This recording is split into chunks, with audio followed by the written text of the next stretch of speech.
Muchas gracias. Le agradezco muy sinceramente la invitación, la posibilidad de estar con el profesor Ros, que es bibliografía obligatoria en nuestras materias de antropología de la ciencia, y con Sebastián y con todo el equipo de neurociencia y tanta audiencia joven, que eso siempre es muy alentador porque adelanta un poquito el futuro. Como ustedes verán en el título de esta pequeña exposición, a mí me pareció que era interesante en mi intervención marcar lo que yo he llamado con otros el giro colaborativo en las investigaciones científicas de nuestra época, sobre todo alrededor, por favor, la segunda, yo tengo, disculpe. A ver, tengo el poder. Sí, mira, es así. Ajá. Este avanza, muy bien. Este retrocede y este chiquitito de acá, muy bien. Que más al que quieras. Muy bien. Sobre todo en las temáticas de investigación de nuestra época, que muchos han llamado transcientíficas, es decir, pueden recibir una formulación en ámbitos académicos, científicos, pero trascienden absolutamente el pequeño núcleo académico-científico porque son problemas de nuestra época. Nosotros sabemos que este es un contexto muy difícil, caracterizado por un montón de cosas que nos preocupan, coyunturas económicas desfavorables, predominio de dinámicas financieras, migración, degradación ambiental, aumento de la pobreza. No en vano habrán visto cuántas veces estos 17 objetivos del desarrollo sustentable, suscripto por tantos gobiernos, donde justamente la eliminación de la pobreza aparece como primer objetivo. Desde ya en esta Agenda 2030 también encontrarán la suscripción de Argentina y de Brasil, de muchos países supuestamente comprometidos con estas metas, pero que están marcando precisamente la gravedad de la situación y todo el conocimiento que necesita avanzarse, sino para resolver, por lo menos para mitigar, para adelantarse, para poder dar respuestas a un mundo que se está complicando mucho. En ese sentido, desde la academia, desde la ciencia, muchos hablan de un giro colaborativo, ¿no? En un contexto social que plantea muchos desafíos científicos, pero desafíos científicos que van de la mano con desafíos democráticos apremiantes, y donde una forma distinta de investigación, como la que aquí está tratando de expresarse y de la que ya hay experiencia, no solo trata de dar más calidad al conocimiento, hacerlo más robusto, más relevante, más, se usa una palabrita que es horrible, pero muy a la moda, esto de que sea accionable, que se pueda en alguna medida llevar a la práctica, pero también, digamos, una ciencia que está muy consciente de la legitimidad de los procedimientos, de las consecuencias a nivel de las políticas, de los marcos regulatorios, de la toma de decisiones.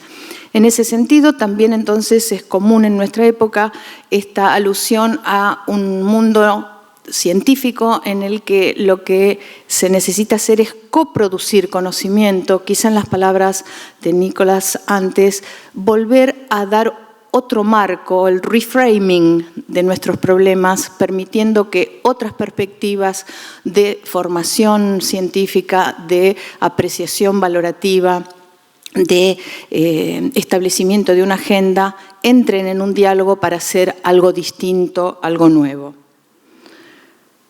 Uno podría decir que hay una gran necesidad de cambio en las instituciones científicas y operacionales, porque hay un desajuste muchas veces entre esas capacidades de la ciencia y las expectativas y necesidades que tiene un público o tomadores de decisión que están involucrados entonces en el interés en estas temáticas. Y que, por supuesto, entonces este nuevo contexto de colaboración implica obstáculos cognitivos, pragmáticos, nuevos.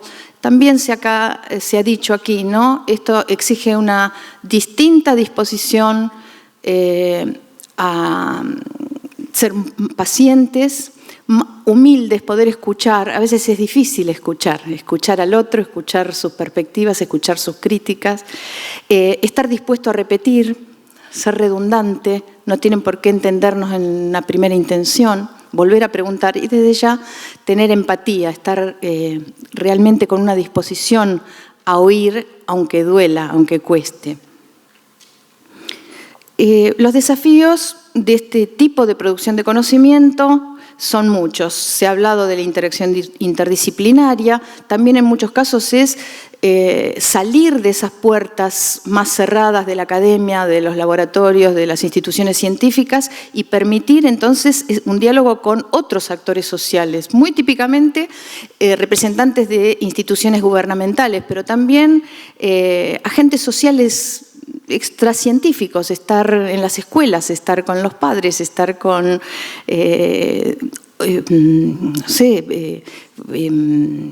instituciones barriales, etcétera, para estos temas que nos importan, ¿no? Y desde ya todo eso implica una gran reflexividad, hay que estar todo el tiempo volviendo a pensar el encuadre, el problema, el enfoque, a revisar las propias perspectivas. Yo diría que entonces, en este contexto, la labor científica cambia un poco, ¿no? Ya ahora al científico no se le pide solo producir un conocimiento nuevo que esté en un paper, en una revista de impacto, etc. He remarcado allí algo que es muy notorio en varios de los textos que he leído, preparándome para venir aquí, que es muy importante la interpretación de los resultados que están disponibles, ¿no? Una evaluación, una síntesis de la información. Hay un momento en el que, bueno, todas esas perspectivas que se están uniendo están, digamos, gritando por una evaluación de los datos, una validación, una integración que todavía no está hecho. Sobre todo cuando viene de diversas fuentes y cuando puede venir de perspectivas disciplinarias que son distintas. Ahora, ¿qué pasa? También se pide un ajuste a medida, lo que en inglés se llama el tailoring, porque ahora la comunicación, la divulgación de la información, como sale de esas paredes, tiene que estar tomando en cuenta una audiencia que ya no es la audiencia estándar, ni siquiera la que cruza disciplinas, porque un sociólogo y un neurocientista se pueden perfectamente comunicar quizá con alguna, digamos, voluntad, pero digamos, estas otras audiencias exigen cambios más importantes. Y desde ya también se pide traducción, pero traducción a la acción. Ahí hay una información científica que tiene que tener en cuenta impactos, resultados posibles. Aquí yo veía, por ejemplo, todas esas intervenciones experimentales que no solo se han diseñado, sino que ya se han implementado en las últimas décadas, por ejemplo, para optimizar el desarrollo de la autorregulación. Bueno, ¿cómo se traduce ese conocimiento, por ejemplo, en estos diseños experimentales? Y desde ya la exploración de nuevas estructuras institucionales para que esa coproducción sea posible. Tenemos la suerte, los científicos sociales, de estar convocados cada vez más a estos nuevos arreglos institucionales, pudiendo entonces en ese diálogo ir construyendo con los demás, porque no es que el que viene de una disciplina ya se sabe cómo es la sociedad o ya sabe cómo es la pobreza, muy lejos de eso. No hay nada que sea parecido a una aplicación de conocimiento, hay algo nuevo que hay que hacer. Y en la coproducción vemos dos grandes sentidos. En principio, la más típica, la más conocida es la idea de la interdisciplina, ¿no? Distintos talentos, formaciones, no solo de ciencias naturales, sino y ciencias sociales, también las de ciencias formales. Acá en el break veíamos gente que viene de computación, y hay muchos de estos esfuerzos de integración que terminan en modelos. Bueno, es infaltable el experto en sistemas, el matemático, el que también sabe, o sea que es una unión de ciencias realmente muy abarcativa. Hay desarrollar programas, redes de investigación, que no es lo mismo que un proyecto de investigación o un programa de investigación, no es lo mismo integrar una red interdisciplinaria o transdisciplinaria que estar en un proyecto. Entonces esto realmente es un gran cambio, pero Eso se puede dar en la esfera académica, científica. La idea de coproducción subraya es sobre todo una transformación que excede ese campo, porque transforma totalmente las identidades, las instituciones, la forma de hablar, la forma de comunicarnos en nuestro discurso. Hay una voz participativa del público que se oye en el laboratorio y hay un desplazamiento en la propia sociedad que a veces hay que corregir, como decíamos antes, de un público que por ahí estaba muy abierto a explicaciones psicológicas del comportamiento, pero que ahora incluye esa expectativa respecto de una explicación de base neurológica. Y, bueno, y que por supuesto es una sociedad que entonces también pone al científico a ver qué pasa con las políticas, qué pasa con los marcos regulatorios. ¿Qué hacemos los científicos sociales en esta colaboración? Bueno, he tenido la fortuna de participar en equipos interdisciplinarios, transdisciplinarios, con la perspectiva de las ciencias sociales. Muchas veces se pedía en un principio, en estos grandes equipos, en los que el diálogo está deseado, pero no por deseado y planificado deja de ser complejo y difícil. Entonces al principio se decía, bueno, como antropólogos de la ciencia monitoreen y digan qué pasa y eventualmente ayuden a que el diálogo se siga alimentando. También compartir los avances de la ciencia para construir una comprensión más amplia, no solo entre científicos, sino con los ciudadanos y los científicos. El seguimiento de estas contribuciones cuando salen de la academia y van al campo, ¿no? Esto de ese salto que se da muchas veces en estos temas del laboratorio a un desarrollo en campo, donde hay otras implicaciones, otros contextos, otras destrezas que tienen que ser aprendidas por aquellos que hagan estas intervenciones experimentales. Allí los científicos sociales son importantes. Colaborar también para que las promesas no sean hiperbólicas y extravagantes, delatar esa exageración, podríamos decir, o esa comprensión inadecuada de los resultados de la ciencia. Por ejemplo, sería absurdo en este caso pensar que la estimulación cerebral va a transformar el sistema educativo. Nadie está diciendo eso, pero entonces hay que ser muy claro respecto de que son promesas que hoy, cuando marcaban también los que están a favor y los que están en contra, bueno, es una forma de reducir la complejidad y la incertidumbre que hay en la ciencia, y que muchas veces eso es lo que crea visiones o utópicas por un lado o distópicas por el otro. Todo es tan fabuloso, es pura promesa, o todo va a ser un desastre y vamos a robotizarnos y el mundo va a empeorar. Pero también nos toca muchas veces como científicos sociales, como antropólogos, ese papel del abogado del diablo, del hincha, ¿no? Que está haciendo visibles los cortocircuitos, que tiene que poner sobre la mesa la imagen dispar que hay sobre las instituciones, los roles del científico, contribuyendo entonces un poco más a ampliar una concepción que el científico a veces también tiene muy simplificada y muy negada, de la dimensión social en la que está él también involucrado o su investigación involucrada. Yo diría que muchas veces el científico social ayuda a asumir esa diversidad de perspectivas y obliga a trabajar sobre ellas. Y por fin, la última, es que me parece que hay un tema con el lenguaje y la comprensión pública de la ciencia, que también el científico social por ahí es muy sensible a esto, ¿no? Emplear un lenguaje, es importante emplear un lenguaje que no vacíe de antemano la voz participativa del público, de los agentes extracientíficos. Si empezamos a hablar de las amígdalas es como que es muy fácil que el otro ya en algún minuto es como que sienta cerrada su voz, su propia voz, ¿no? Tiene que escuchar la palabra neurocientífica. Ahí es muy baja la familiaridad del público con la forma de hablar de los científicos y entonces tampoco es tan claro que se entienda, no sé, la diferencia de una relación causa-efecto con una mera correlación o qué está pasando a nivel de la síntesis de datos. Hay todo un tema del lenguaje que me parece que es un punto sobre el que hay que avanzar y, bueno, quizá esta misma conciencia, esta misma humildad respecto de todo lo que falta hacer y de todo lo que hay que aprender con el otro y todo lo que hay que tratar de explicarle de lo que uno hace al otro, pueda llevarnos a que haya políticas, regulaciones distintas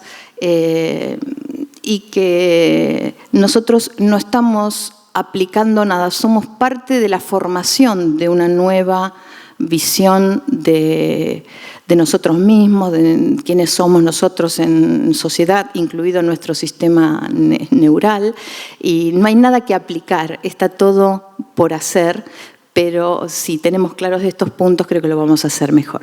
Muchas gracias.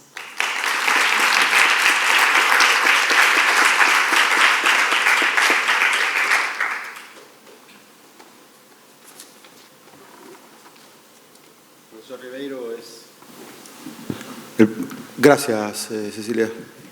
El profesor Ribeiro es docente e investigador del Instituto del Cerebro de la Universidad de Río Grande del Norte, entre otras cosas.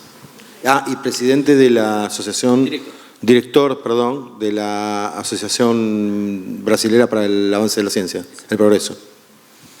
Bueno, muchas gracias, Seba, Katinka, por la invitación. Es un gusto hablar en el C3, especialmente ahora que las cosas se ponen un poco mejores. Estamos desde Brasil mirando a Argentina con mucho interés, a ver cómo podemos zafar igual. Bueno, yo tengo que hacer un disclaimer, que yo no hago neurociencia de la pobreza. ¿Okay? Yo estudio sueño, memoria, aprendizaje, estudio ratas, estudio gente, estudio pulpo y estudio pobreza no como mi tema, sino que como el contexto en el cual estoy metido. Entonces yo estudio, por ejemplo, en mi labo estudiamos cómo podemos usar el sueño en las escuelas para mejorar el aprendizaje. Y por supuesto esto tiene un impacto mucho más fuerte en las escuelas de la clase baja, ¿no? Me gustó cuando Nick habló de clase, porque yo creo que el discurso de clase social tiene que volver, porque si hubo un científico que tuvo buenas predicciones fue Marx.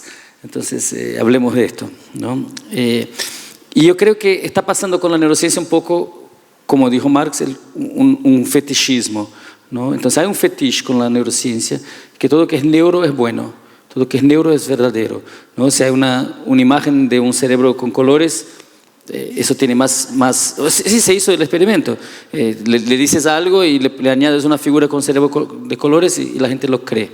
Y yo creo que es una cuestión de nuestro tiempo. En otro momento fue la biotecnología, también la nanotecnología. Entonces está de moda, ¿no? Y por supuesto mucha basura se ha hecho en este nombre. Por ejemplo, para mí lo que es el neuromarketing, que en última no están haciendo nada muy distinto a lo que era la psicología de masa de los 50.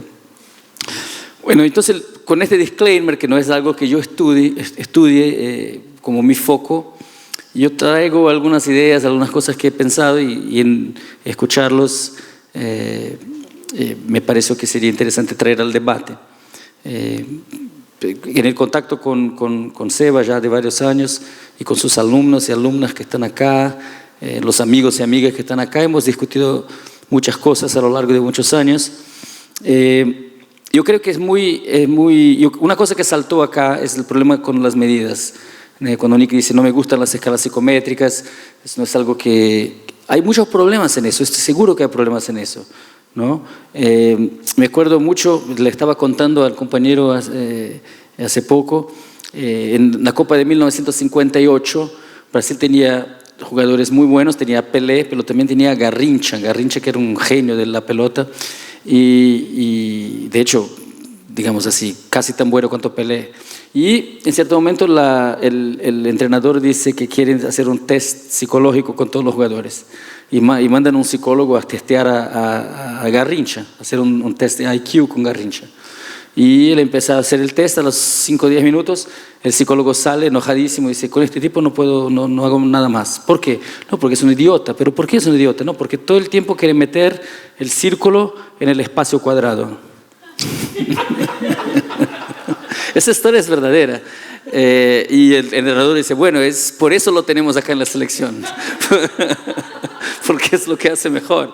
Entonces, ¿cómo vas a medir la capacidad de un tipo como Garrincha usando un método, ¿no? que en última era usado para separar quién debería ir al ejército o a fuerza de trabajo bruto, ¿no?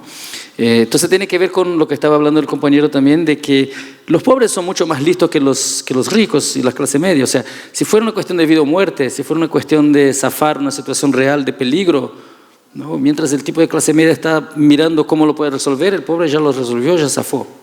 Entonces, ¿qué es inteligencia? Inteligencia tiene que ser siempre medida con respecto a un tipo de problema. Y si tú has siempre encontrado un cierto tipo de problema, en esto vas a ser bueno.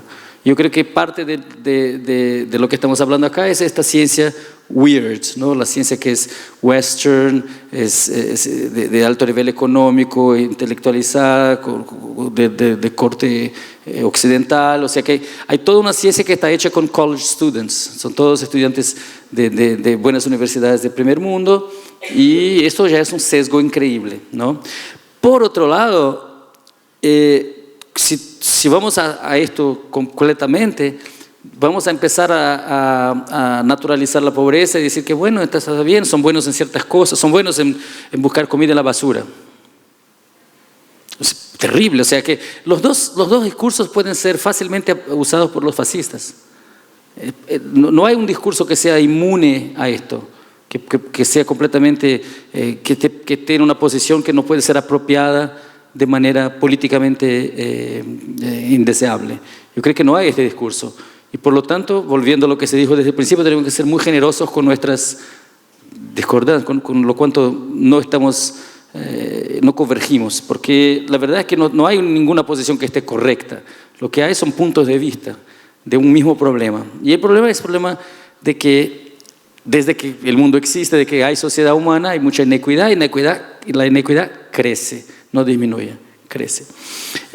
También es cierto que, y creo que es importante acordarnos de que la experiencia no es lo que le pasa a uno, sino que lo que uno hace con lo que le pasó a él, ¿no? Entonces hay gente que con poquísimo estímulo adverso se desespera, ¿no? Y hay gente que pasa por cosas increíblemente difíciles y sobrevive. Me acuerdo también, para hablar de jugador de fútbol, de Dada Maravilla, que vosotros seguro no lo conocen, pero estuvo en la Copa de 70, era un gran jugador en Brasil. Empieza la vida Dada Maravilla no conocía al papá, la mamá tenía esquizofrenia, y la primera memoria que tiene es su mamá tirándolo a un basurero para que no quemara con ella, porque había puesto fuego a su propio cuerpo. Se murió enfrente a él con 5 años. Este tipo después se torna un campeón mundial, se llamaba La Alegría del Pueblo, ¿no? Y cuando lo hicieron entrevistas de los 60, 70, y hablaba de este hecho, que era un hecho que destruiría posiblemente a casi cualquier persona, y lo hablaba como algo que le pasó, pero que no lo definió.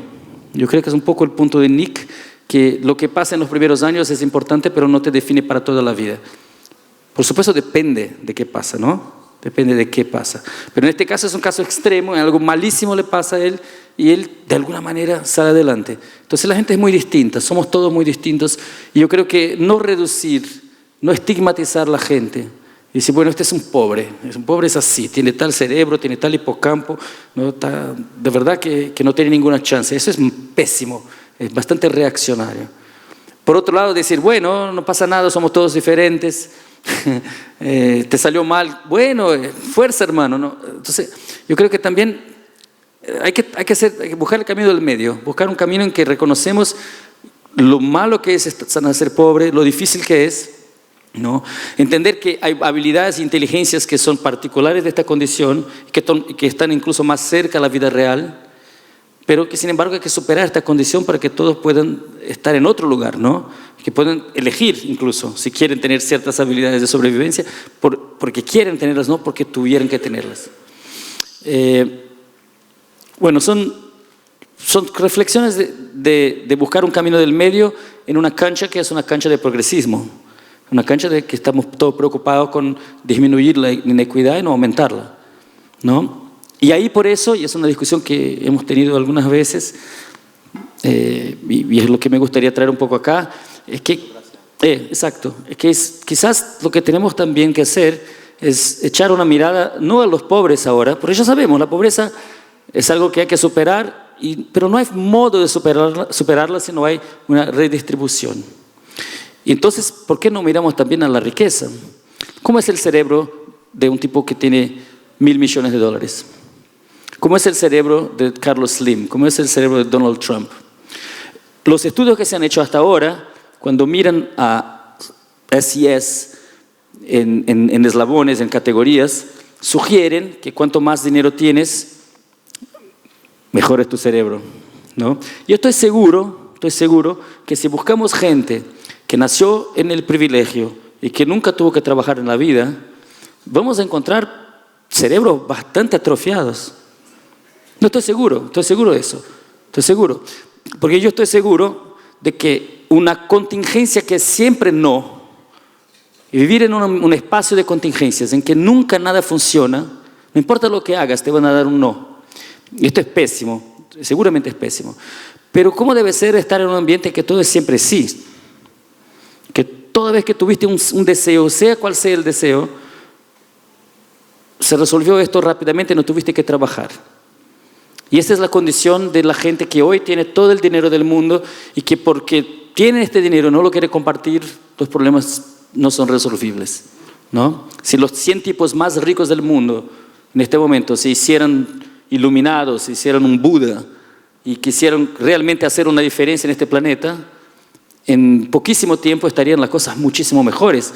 Quizás esta es la única buena noticia, es que el capitalismo concentró mucho dinero, mucho capital, y que este capital ahora puede ser usado. Pero la cuestión es que esta gente no tiene ni idea de su responsabilidad histórica. Entonces, ¿cómo es este cerebro? Porque ellos tienen una narrativa. Las pocas veces que, no tan pocas, pero las veces en que tuve la chance de hablar con gente muy rica, me di cuenta de varias cosas. Primera, ellos se creen mejores. Ellos tienen una narrativa de que ellos han llegado a ser ricos porque trabajan mejor, son más inteligentes. Hay varios adjetivos que pueden venir con esto, pero que son todos positivos, ¿no? Ellos no tienen la narrativa de que nuestro abuelito era un ladrón, un pirata. No tienen la narrativa que están explotando el pueblo, que están sacando más valía, se dice. Eso no está en su narrativa. La narrativa es una narrativa de mérito. Yo creo que ideológicamente les hace muy mal a ellos no cachar que no es así. Si ellos cacharon, si entendieron mejor a dónde están parados y qué lugar tienen, no el lugar imaginado, pero el lugar real, yo creo que quizás hubiera un espacio para cambiar las cosas. De hecho, para decirte que no estoy apenas hablando de esto, empecé a discutir estas ideas con un grupo de gente en Río de Janeiro que estudian ya cuestiones de decisión moral entre ricos y pobres, cosas de este tipo, y estamos tratando de ver si hacemos un pequeño proyecto de... La idea es hacer imaging anatómico y resting states de familias enteras de gente muy rica. Familias enteras para incluir al abuelo que empezó todo, a la abuela que empezó todo y todos los demás, ¿no? Es difícil porque nuestro objetivo evidentemente es buscar qué está mal con ellos y si lo decimos de esta manera no van a venir. Entonces lo que estamos tratando de decir es que bueno, podemos estudiar por qué son tan especiales, que es una manera muy neutra de abordarlo, porque son especiales, seguramente son especiales. No quizás en la manera en que imaginan. Yo creo que lo que vamos a encontrar es que hay una persona ahí que empezó todo y que debe ser realmente muy agresiva, de mucha competición, quizás violenta, quizás no muy honesta, pero seguramente muy inteligente. Y los demás posiblemente, ¿no? A cada generación posiblemente con más atrofía, a cada generación con más privilegio, con menos espacio sano de contingencias, en que ciertas cosas son sí, muchas cosas son no, y uno tiene que navegar esto, ¿no? Yo creo que esta gente está privada del no, y al estar privados del no, se van poniendo completamente no empáticos con todos los que tienen el no todos los días. En Río de Janeiro no tanto, pero en São Paulo un rico nunca ve a un pobre a menos que sea un pobre que le está sirviendo algo. No hay, incluso ni usan coche, usan helicópteros, ¿no? Los ricos de São Paulo no se movimentan por la ciudad, vuelan por arriba. En Río es distinto. Entonces yo creo que mirando un poco a los ricos podemos empezar a tocar el cerne del problema, que es que no hay mérito en esta distribución de renta. No hubo mérito. No están los ricos porque son más inteligentes o mejores, sino que porque fueron más brutales. Si hay mérito en eso, entonces tenemos que redefinir qué quiere decir la palabra mérito, ¿no? Si uno mira el DSM-5, el manual psiquiátrico, digamos, más reciente, aunque esté, de hecho, está mal y mucha gente no lo cree más, el R2 que está ahí para estar, para siempre, creo. Pero, de todas maneras, tomemos el manual psiquiátrico que está ahí. Vamos a encontrar que hay definiciones de adicción para cualquier cantidad de cosas, ¿no? Uno está adicto a sustancias, adicto a sexo, adicto a juego, a gambling, ¿no? Adicto a televisión, internet. Todo esto está ahí como algo malo, una enfermedad. Pero no está la adicción al dinero. Y esa es la peor adicción, es la más bien distribuida, que está en toda parte, porque se asume, en casi todos los círculos se asume que cuanto más dinero, mejor, ¿no? Entonces yo creo que pasa por ahí la crítica, que nosotros empezamos a mirar esta cuestión y decir, ¿por qué estamos enfermos? ¿Por qué hay tanta inequidad? ¿Por qué los que están arriba están completamente enfermos? Pero no se ven como enfermos, se ven como héroes. Y yo creo que en esta discrepancia, en esta divergencia de miradas, hay mucho espacio para hacer una nueva política, para que nos concienticemos de que porque el programa histórico de la izquierda es bajar a los ricos, matar a los ricos y sustituir a los ricos por otra gente que eventualmente se hace rica, ¿no? Eso es lo que pasó en la Revolución Francesa, pasó en la Revolución Rusa, es lo que pasa en las revoluciones, ¿no?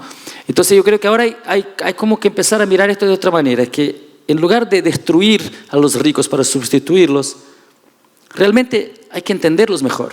Ellos tienen que entenderlos y nosotros tenemos que entenderlos también. Y yo creo que mucho mejor que decir que son enemigos, malos, demonios, mejor entender que están enfermos. Y muchos de ellos no tuvieron otra chance, han nacido en cuna de oro y esa es una prisión increíble. Una prisión, imagínate que sería nacer de la familia real inglesa. Es una prisión. Toda la vida tienes un montón de cosas que no puedes hacer y un montón de cosas que son todas tuyas y no hay que laburar, no hay que trabajar, no hay que hacer ningún tipo de esfuerzo. Entonces yo creo que hay un espacio para esta discusión, incluso con los ricos. Estamos encontrando en Brasil un cierto espacio para discutir con gente, porque en cada familia de estas hay uno o dos que son iluminados, que leen un montón, ¿no? que tienen responsabilidad social. No hay ninguna gran empresa hoy día que no tenga una división de responsabilidad social. Ellos tampoco se quieren ver como demonios. Entonces yo creo que, en última, la gran chance que tenemos en este momento es superar el instinto paleolítico de acumulación, ¿no? Y que se distribuya esta riqueza de manera constructiva. Si los más ricos lo hacen, pueden donar 99% de lo que tienen y no cambia nada en su cotidiano, absolutamente nada. Van a seguir consumiendo todo lo que quieran. Muchos están llegando a esta conclusión. Incluso muchos están pasando por un proceso yo diría, de iluminación psicodélica. Muchos ricos que son sin propósito, que están deprimidos, que están con alto nivel de suicidio, preocupados con la herencia que van a tener después, cosas completamente absurdas, agarrados a la vida en desespero. Y esto se ve mucho en familias de gente rica, mucho quilombo, mucho sufrimiento psíquico. No es que están súper felices. Yo creo que todo lo que estamos hablando de que la riqueza tiene que ver con cierto nivel de felicidad y adaptación, no vale para los que están muy arriba. Son otro tipo de gente, otra fauna. Y hay que entenderlos porque la clave de la solución de los problemas está con ellos. Son los dueños del poder, ¿no? Y yo estoy, por lo poco que estoy acompañando, digamos que este debate se está haciendo en Brasil, en Perú, en México, y que me estoy involucrando, estoy viendo que hay un cierto espacio para abrir este debate, y esta gente que está toda buscando propósito, el propósito está en su frente, el propósito está ahí. La responsabilidad de ser multimillonario, ¿no? Un poco como Bill Gates o Warren Buffett, con excepción de que, por supuesto, están donando todo lo que tienen en el bolsillo que tienen menos, ¿no? Están donando 5%, 10%, es un montón, y sin embargo es muy poco. Entonces yo creo que estamos en un momento de que hay que trascender este conflicto muy antiguo, que es un conflicto en que la guerra, la revolución violenta, no va a resolver. Lo que va a resolver, porque no hay un grupo iluminado, una vanguardia iluminada que va a acceder al poder y va a tratar de distribuir todo para todo el mundo, ¿no? Eso no pasó. No pasó hasta ahora. Un poco lo que estábamos hablando antes, es más Piketty, ¿no? Es más hacer impuestos no escalonados, a los que tienen más pagan más, y que la gente pueda tener el privilegio de salir a la calle sin guardaespaldas, ¿no? El privilegio de salir a la calle caminando y no en el helicóptero. Y el precio de eso es, bueno, no sé, 45% del ingreso en Suecia, por ejemplo, ¿no?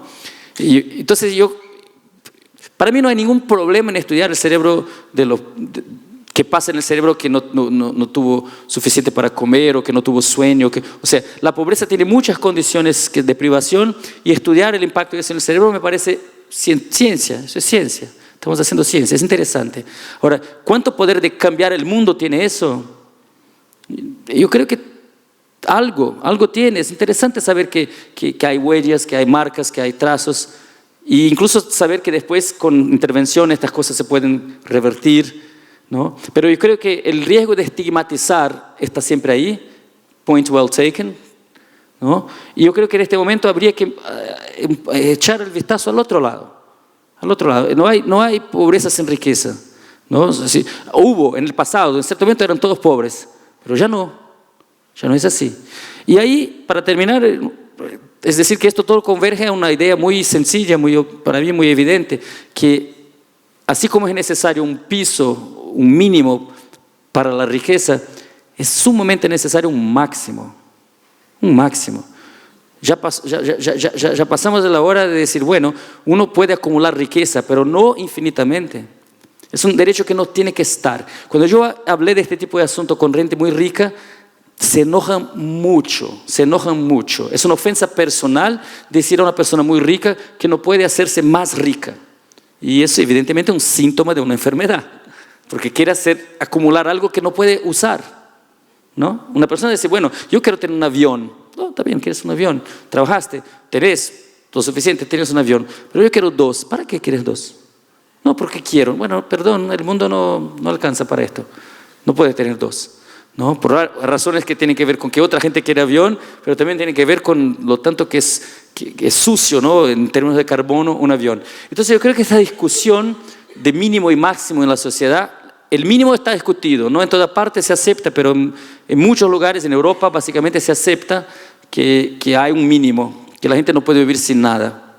Pero no se discute, y es muy ofensivo discutir el máximo. Yo creo que sería muy interesante mirar la respuesta que da la gente a la idea de que tiene que tener un máximo de riqueza y cuánto se activa la amígdala, por ejemplo. Eso me parece una pregunta científica interesante y que podríamos quizás hacerla en Sudamérica. Bueno, era eso.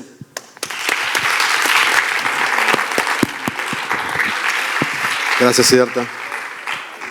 ¿Alguien quiere hablar? En el break dijeron que todos querían discutir. Bien, Aldo, espera que... ¿Alguien que me ayude con el micrófono? Hay que despertarse la modorra, muchachos.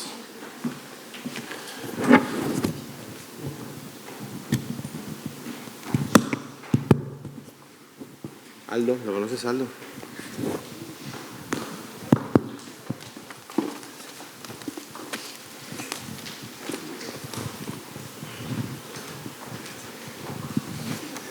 Bueno, en primer lugar, muchísimas gracias por el debate, la discusión. Creo que es una de las contribuciones al aporte de los científicos, profesionales, intelectuales al cambio. La crítica es un aspecto muy importante y, desgraciadamente, no demasiado frecuente, al menos en los ámbitos universitarios, donde tendría que estar más activa. Mis comentarios son breves. En primer lugar, yo creo que las neurociencias tienen una contribución única a la comprensión de los fenómenos del hambre, la marginación, que es estudiar cómo el cerebro responde a esas condiciones. Que eso sea revolucionario, es revolucionario para la neurociencia y como tal justifica completamente el cambio, digamos, el campo de estudio y de investigación. Es decir, no necesita ser útil para la revolución ese conocimiento. Es en sí mismo, es interesante y motivante. Y además puede ser parte de algún discurso de cambio. En segundo lugar, un aspecto que me parece también importante es cómo poder contribuir desde los neurocientíficos a un discurso de cambio social. Obviamente porque parto del supuesto de que ni la neurociencia ni la psicología se le puede pedir la revolución. No es su objetivo, no son sus metas, no está dentro de sus posibilidades. Ni a la neurociencia, ni a la psicología, ni a la neurología, ni a la antropología. El cambio social tiene actores sociales. Entonces me parece que en ese sentido pedirle a la neurociencia que sea revolucionaria social es una exageración. A lo sumo puede contribuir a desmontar el uso del prestigio de las neurociencias, prestigio que se habrá ganado porque tiene muy lindas imágenes o tiene logros científicos importantes, pero ser utilizado ese prestigio para discursos antisociales, de desigualdad, de marginación, etc. En ese sentido sí pueden, y es responsabilidad de los neurocientíficos, contribuir. Otro aspecto que me parece importante, perdón, tengo que usar mi ayuda a memoria, no, pero ahora me acordé justamente porque tenía que usar el ayuda a memoria. Es el siguiente, en neurociencias no todo es extrapolación de estudios animales. Me parece que eso es mirar las cosas desde otro lado. De hecho, en el hambre y neurociencias estudian no solo animales, sino que las imágenes funcionales, los potenciales evocados se aplican en cerebros humanos. Pero además hay muchos campos de neurociencia cognitiva, neurociencia social. Se estudian los cambios cerebrales que producen, por ejemplo, las creencias de las personas frente a la respuesta empática, el impacto del aislamiento social sobre el funcionamiento cerebral. Es decir, no estamos hablando de extrapolaciones, sino que estamos hablando del estudio directo del cerebro humano en, digamos, dimensiones psicológicas específicamente humanas de la sociedad humana. Me refiero a neurociencia cognitiva, neurociencia social. No solo neurociencia básica en modelos animales. Son necesarios para otro tipo de cosas. Entonces yo creo que en ese sentido el esfuerzo neurocientífico es parte de un esfuerzo científico. A mí me encanta, me parece muy interesante.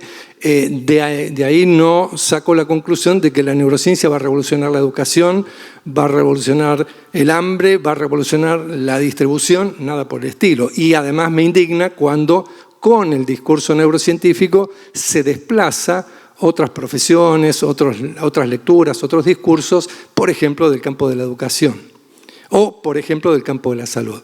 En ese sentido, yo creo que sí, la gente que hace neurociencias tiene los más responsables, porque otros hacen neurociencias y se benefician de ese tipo de discursos. Siempre hay disputa por los presupuestos y siempre hay disputa por el lugar y el cargo en el ministerio o lo que fuere. En eso nadie es angelito y nadie es, digamos, inocente.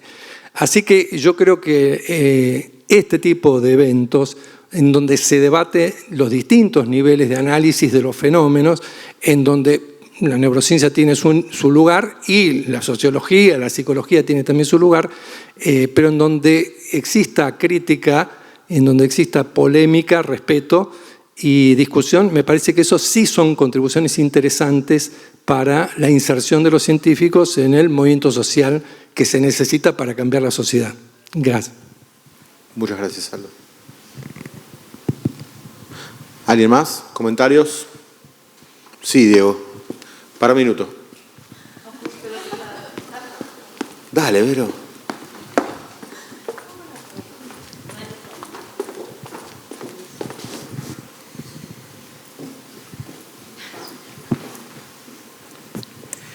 Gracias por las presentaciones. Con Ciarta lo charlamos mientras almorzábamos recién, así que se lo voy a preguntar en público a ver si se anima a responder lo mismo. Seguro. Vamos a ver. Das un discurso, si querés, pro neurociencia, pero también tenés un discurso de mirar el contexto. No es lo mismo la neurociencia del primer mundo que la neurociencia acá, y mucho menos cuando lo pensamos en neurociencia aplicado a la pobreza. En algún lugar estás dando los dos discursos. Uno, atacando a la neurociencia, diciendo hay que mirar el contexto, es más importante mirar a los policías entrando en la favela de San Pablo. Y en el otro estás diciendo hay que hacer más neurociencia de la pobreza, aunque sea mirando ratones y metiéndolos en los resonadores. ¿En qué, cómo ves vos que esas dos cosas podrían llegar a compatibilizarse y en qué medida, cuánto de cada una necesitamos para poder, si es que considerás, sostener por un lado la investigación por ahí menos contextual y que eso sea compatible con la realidad del mundo en el que vivimos, ¿no? Bueno, es un poco como preguntar, ¿debo dar de comer a mi hijo o vacunarlo? No, las cosas son compatibles, ¿no? En Brasil hoy el debate que hace este gobierno es decir, vamos a sacar dinero de la universidad y pasarlo a la enseñanza básica. Y es mentira porque no lo hacen. Pero si fuera verdad, aún así sería mal hecho porque no es que tenemos una muy bien financiada educación y que podemos sacar de uno y poner en otro lugar. La verdad es que falta en toda parte. Yo creo que es una dicotomía ¿se dice? Una dicotomía que no es real. Es real cuando tienes un gobierno que dice no hay dinero. Si no hay dinero, tú tienes que elegir si vas a hacer experimentos de neurociencia o otra cosa, porque el dinero es poco y es esto. Pero si consideramos que hay dinero y hay tiempo y hay gente, no hay ninguna razón por la cual no debemos hacer todo. O sea, en este momento en que los robots están tomando el empleo de todo el mundo, ¿no? Que es otra predicción de Marx, que el trabajo muerto iba a crecer y el trabajo vivo iba a disminuir, y ahora está realmente muy acotado, ¿no? No hay ningún empleo hoy que sea garantizado, no esté robado por un robot en 20 años. Ni los médicos, ni los abogados, nada. Entonces, sí es cierto que el trabajo humano va a ser cada vez menos necesario, o vamos a tener un montón de científicos, artistas y deportistas, o vamos a tener un montón de gente que no tiene que comer y no tiene nada para hacer, ¿no? En este sentido, yo creo que en un mundo en que tengamos un mundo más parecido a Suecia y Inglaterra que Brasil o Argentina, ¿no? Un mundo en que la diferencia entre ricos y pobres es menor y se comparte más, no va a haber ningún problema en tener mucho esfuerzo e inversión para resolver cuestiones sociales y al mismo tiempo tener ciencia, porque para mí la ciencia, la neurociencia de la pobreza todavía es ciencia básica, no llega a ser ciencia aplicada, quiere ser, puede llegar a ser, pero todavía es ciencia básica. Y como es ciencia básica, que fue el punto que hiciste, como es ciencia básica, yo creo que tenemos que hacer mucha ciencia básica y hay que haber dinero para hacer la ciencia básica. De ahí a pensar que es una ciencia que ya está aplicada y que va a resolver problemas, creo que no hay nadie acá, incluso creo que Marta Fara tampoco lo ve de esta manera, ¿no? Entonces, repitiendo un poco lo que di arriba, yo no veo la contradicción. Virginia, estoy esperando que levantes la mano.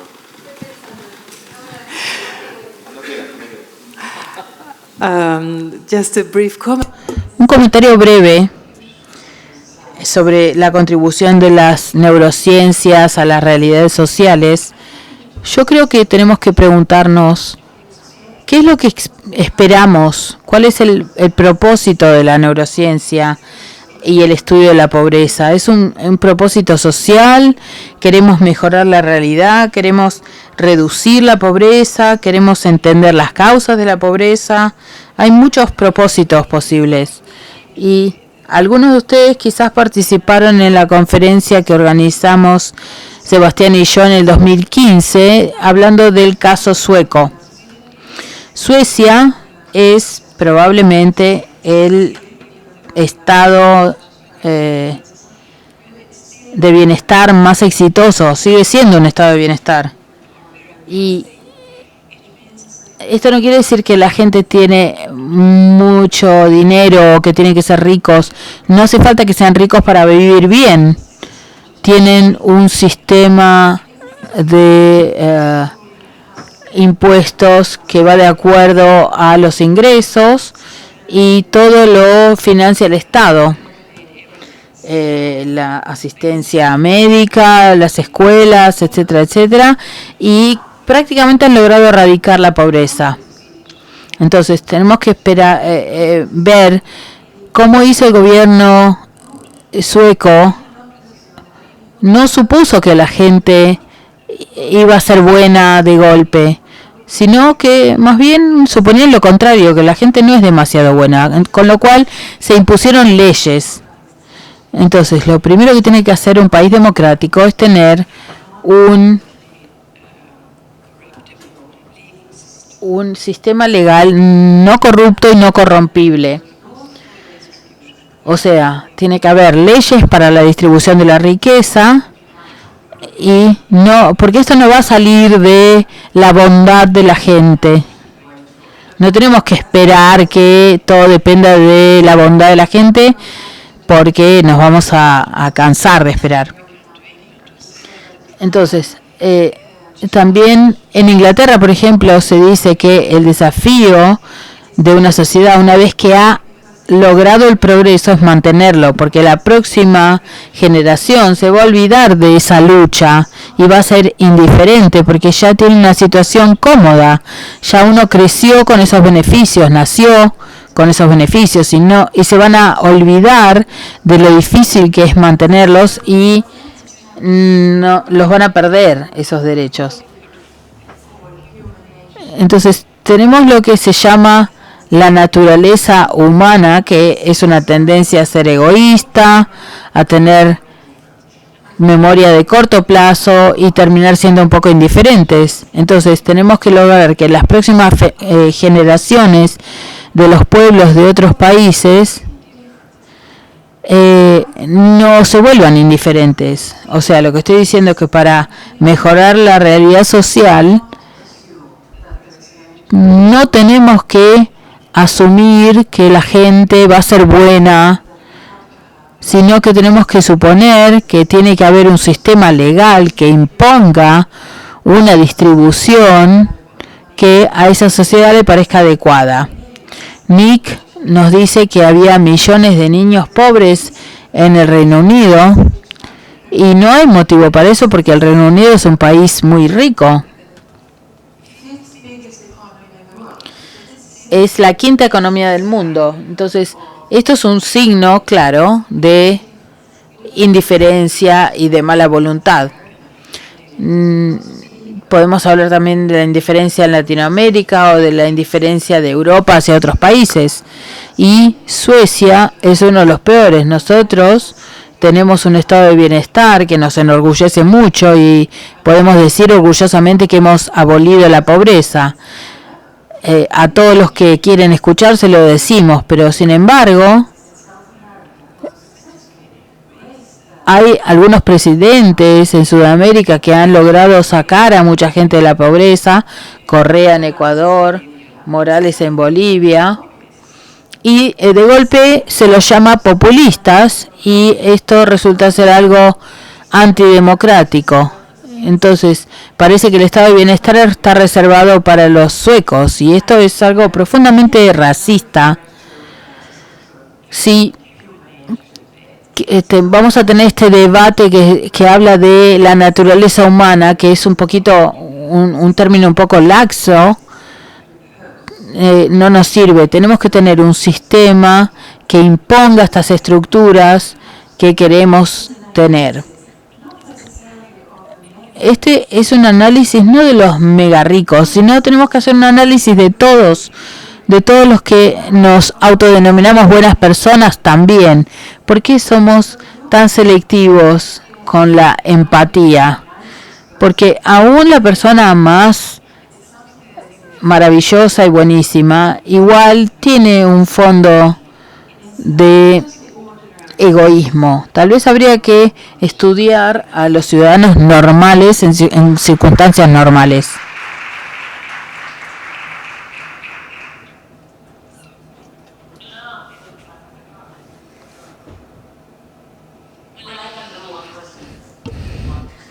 Puedo hacer una pregunta.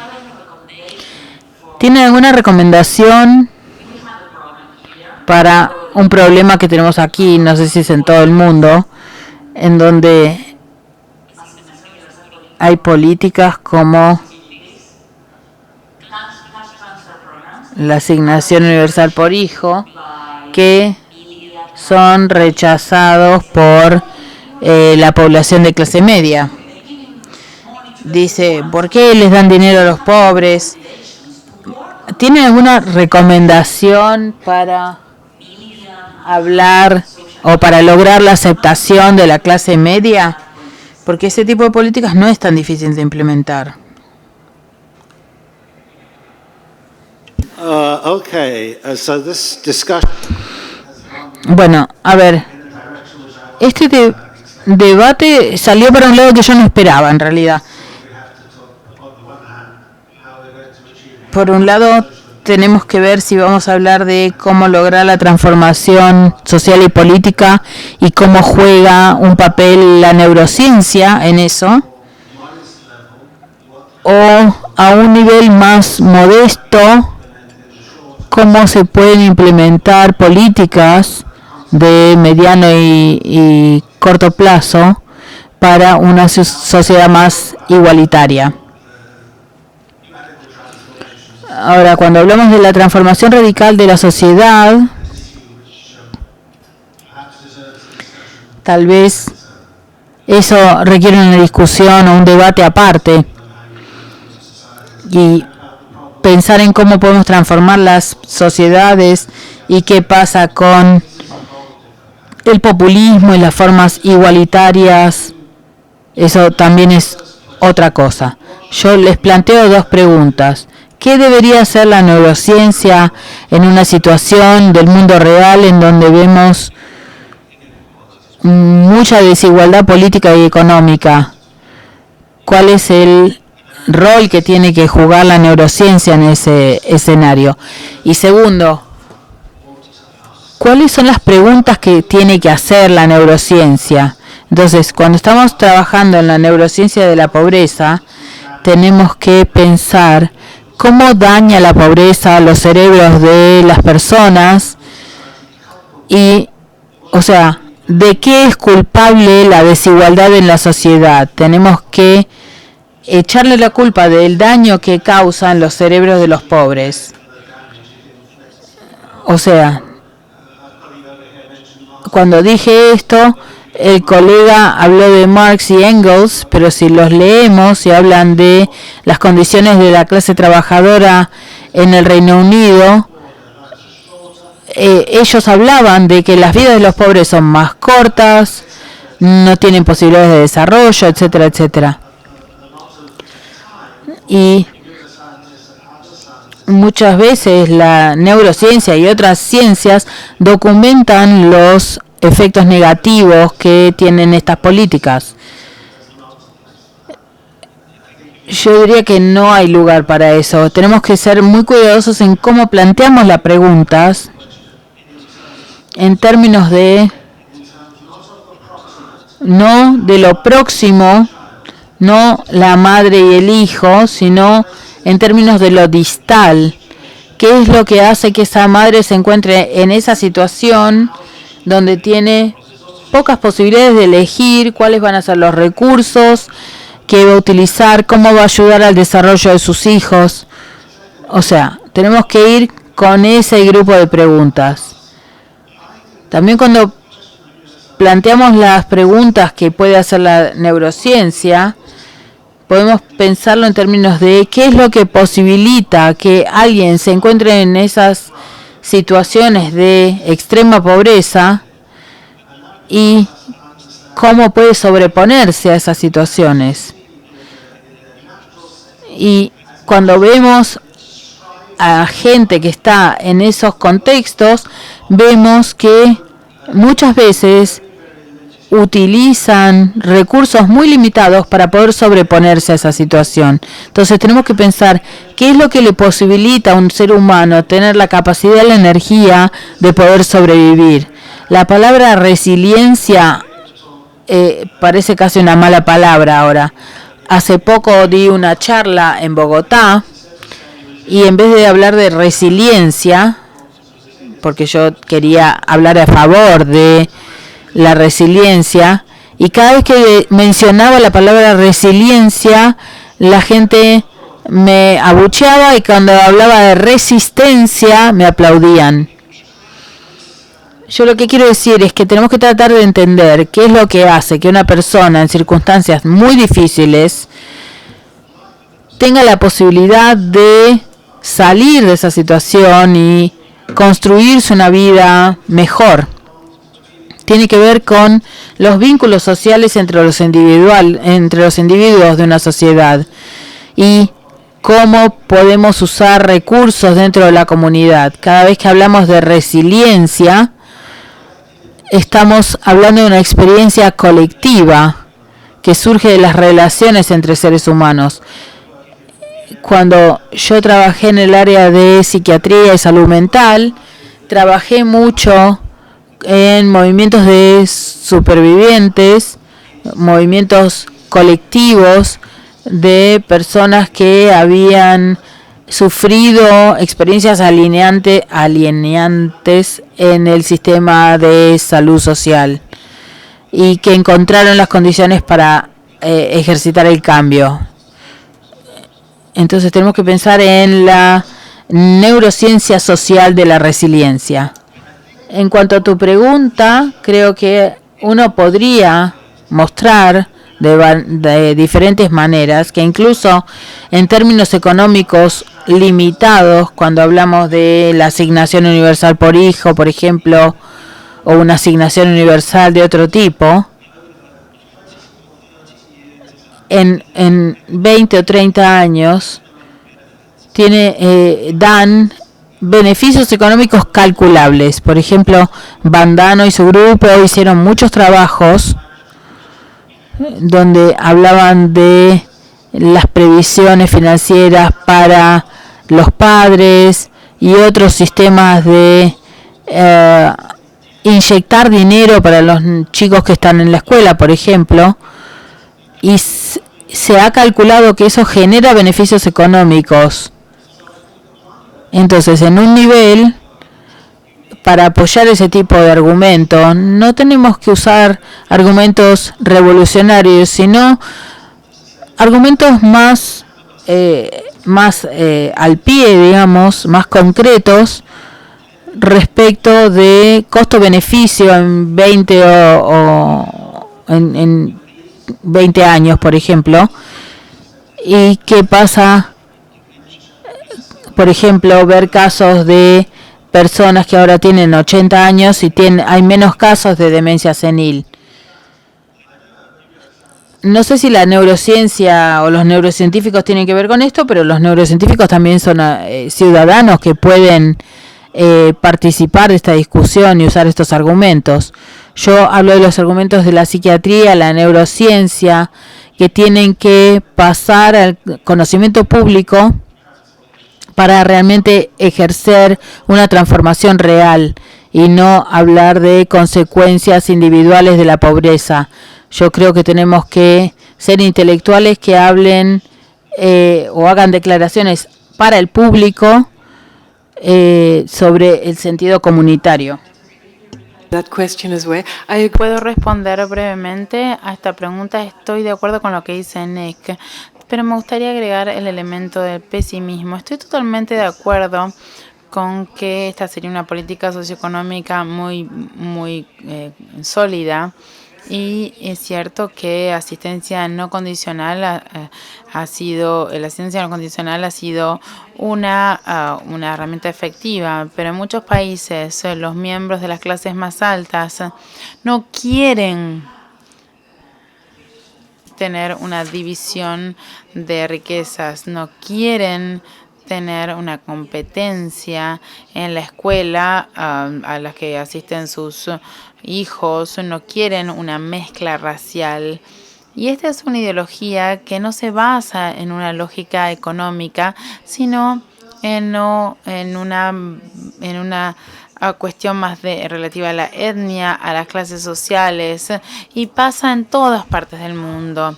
Es decir, hay una gran cantidad de cuestiones y esto se vincula también a lo que dijiste, cierta. Tenemos que entender por qué los seres humanos son tan sectarios, son tan racistas y tan miopes, tan egoístas. La verdad que es una descripción un tanto triste. Y deberíamos estudiar el psicoanálisis del cerebro para ver qué es lo que podemos hacer. La situación es un tanto lúgubre, incluso en Suecia. Micrófono, por favor. El sistema de por favor, microphone, please. We have a question. Viene justo el pelo ahora. ¿La neurociencia siempre está relacionada con ideologías de derecha en todos los países? Ok, empezá. No, mira, estamos en un momento en que mucha gente, mira, en el año 200 y tanto antes de Cristo Eratóstenes no solamente sabía que la Tierra era redonda, pero sabía la circunferencia. Después la gente se olvidó de eso y Hernán Magallanes tuvo que dar la vuelta al mundo en 1500 y pico para probarlo otra vez. Y ahora en Brasil hay miles de personas que están seguros que la Tierra no es redonda. Entonces yo creo que si tenemos que defender algo es la ciencia. La ciencia, aunque esté a servicio del capital y del poder dominante desde su principio, también está a servicio de la liberación. La misma ciencia que está involucrada en los años 60 en decir que la marihuana quema neurona, es la ciencia que en los años que ahora está demostrando que la marihuana promueve la neurogénesis y la sinaptogénesis. Entonces la ciencia, por ser hecha por mucha gente distinta, es, en mi opinión, profundamente libertaria, es nuestra mejor chance. Yo creo que si tú hablas con los neurocientíficos de toda parte, de Sudamérica, de Estados Unidos, de Europa, en su mayoría son gente progresista que quiere progreso social, incluso políticamente progresistas. Ahora, el diablo se esconde en las minucias, en los detalles, ¿no? Mucha gente que se cree progresista, de verdad que está a servicio del gran capital. Entonces, yo creo que demonizar la ciencia es la cosa más peligrosa que podemos hacer. En este momento la fuerza política que más crece en Latinoamérica y en partes de África es un tipo de evangelismo neopentecostal profundamente anticientífico, antimujer, anti-gay, anti-negro, anti-vida. Y yo creo que hacer un discurso en contra de la ciencia en este momento sería el beso de la muerte. No podemos, lo que tenemos que hacer es pelear para que la ciencia esté donde tiene que estar. Que esté al lado del progreso, al lado de la gente, al lado de disminuir la diferencia, disminuir la inequidad. Pero decir que la ciencia está mal, que es un constructo social, ¿y con qué nos vamos a quedar? ¿Con qué nos vamos a quedar? Basta con decir que la gente, que toda esta gente violenta que está tomando el poder en Brasil o en Bolivia, van con la Biblia en la mano. Ahora, esta gente ni siquiera son adherentes al cristianismo, ¿no? Ni siquiera, se dicen cristianos, pero no son cristianos. No son cristianos en su práctica, no son violentos, ni siquiera Moisés, pre-Moisés, que Moisés ahí no matarás. Entonces yo creo que en este momento si hay algo que está muy claro es que si hay progreso y futuro para esta especie en este planeta es de mano dada con la ciencia y una ciencia progresista, una ciencia que se pregunte por qué es tan difícil que mejoremos. Y son millones de años en que nuestros ancestros fueran seleccionados positivamente por proteger a los de adentro y matar a los de afuera y acumular lo más que pueda. Entonces estamos en ese momento en que tenemos que quebrar este patrón que es seguramente en parte por lo menos innato. Yo creo que eso es una cuestión científica progresista que hay que enfrentarla en este momento. Pero dejar la ciencia me parece sería estar, ¿no?, perdido en el océano y dejar el bote salvavidas, el barquito ese que uno tiene. Porque es lo que nos ha permitido, de hecho es lo que nos ha permitido tener la abundancia suficiente como para discutir el fin de la iniquidad. Porque hace 60.000 años no era así. Hace 10.000 años no era así. Hace 500 años no era así. ¿No es cierto? Si uno, imagínate que Napoleón Bonaparte dice, bueno, ahora quiero alimentar todas las bocas del planeta.